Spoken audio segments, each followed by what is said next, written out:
Pemirsa di sejroning kewentenan pengelimba usaha mikro kecil miwah menengah ring Bali kantun akeh kepialangin saking pemasaranipun.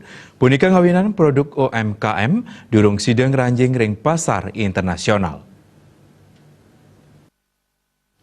Kewentenan makudang usaha mikro kecil mewah menengah ring Bali kejan tenang dahat nyanjiang. Kaptiang para pelaksana usaha mikro kecil mewah menengah sidan incapang keterampilan ipun. Napi malih rauh mangkin pariwisata Bali sampun sayan limbak sane pindah ke sokongan antuk nincapang kewentenan UMKM ring Bali.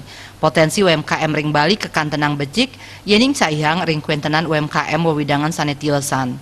Nanging silih tunggil kuentenan produk UMKM ring Bali durung sidang ranjing ring pasar internasional inggih punika produk dupe. Pikobat inucap mawinan kantun kapialangin oleh pemasaran sane durung memargi becik. Mana dupa yang mungkin nanti kalau kita lihat ya, itu memang mereka punya pesaing ya, Cuma persoalannya sekarang marketingnya gimana ini? Marketingnya gimana? Waktu kami lihat di tempat-tempat di mana di supermarket katakanlah itu kok program nggak masuk, kenapa ini? Rupanya memang persoalan marketing juga ini.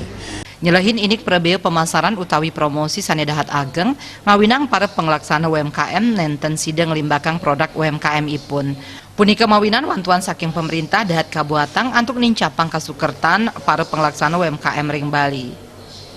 Suparyana